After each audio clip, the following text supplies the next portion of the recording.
Learning how to ride a bike was one of the toughest experiences for me. I had so many scars from it. My dad and my mom were taking turns holding me to make sure I would not fall or lose my balance. One day, my dad decided not to hold my side when I was riding. Instead, he was holding on the back seat. That was how he helped me to stay balanced on the bike. The bike was fairly big for my size. I struggled trying to stay on the seat and reaching for the paddle at the same time. I kept returning back to make sure Dad was with me. I remember Dad said, "Keep paddling, sweetheart. I always have your back." How much I would love to trust him. Occasionally, I took a peek back to make sure he was there. Unfortunately, every time I did that, I lost my balance and fell off the bike. Dad was not upset. He comforted me and made sure I trust him with all my heart. I climbed myself back up on the bike and paddled as he said, without looking back. Before I even noticed, I was paddling along the pavement on my own. Dad came to me and simply said, "I always had faith in you and believed you could do it." This little story painted a good picture of myself as a learner. The day when I came to this world, I was at ground zero. As time went by, I must learn how to sit, I must learn how to walk, I must learn how to talk, and I was taught how to ride my bike. The bike could be too big for me. The roads I was riding on could be too rough for me. However, with the genuine guidance, I made it.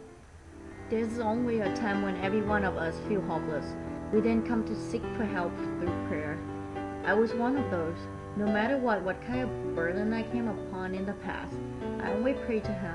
He always listened to me, walked me through. To a lot of people, even to me, sometimes I think that He's very arbitrary. However, He is always reachable and very responsive. Doesn't matter where I am and what I am doing. I might forget about Him, but He would never forget about me. This is how I will look at myself when I become a teacher. I may not be as responsive as God, but I will learn to be as responsive as possible to my students. I want to be there for them. I want them to know that I care for their well-being emotionally, physically, and academically. Their success is also mine. Let us dissect this little story. There's a little boy who was very rude in every way, from the way he talks to the way he treats other people. One day, his dad told him, "Every time when you hurt someone, go ahead and hammer a nail on the fence out in the yard." This little boy started doing so until he ran out of space. Now, his dad came to him and said, "Every time when you treat someone nicely, you can pull one nail out." The little boy did as he was instructed until he finished pulling all the nails out. Father finally came over and explained to him, "Son, listen up. It doesn't matter how you try to ease the pain that you have created. You would only leave the wound and scar behind. It's best to think before you act. That way, you're not hurting any people by accidentally or intentionally." Since that day, the little boy paid more attention to the way he acted and the way he talked toward people. This little story paints a great picture of how morality can be taught. Since the day I was young, I was taught to be polite and respectful toward other people. If I don't have anything nice to say, I should keep my mouth closed.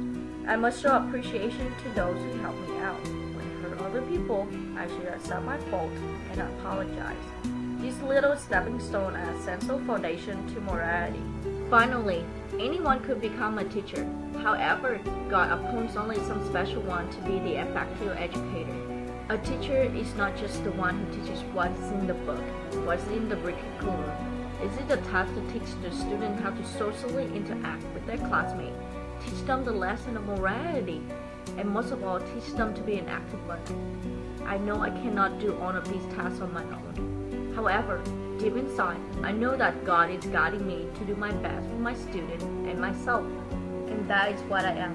Salva is a learner, Salva is an emerging educator, and Salva is a moral being.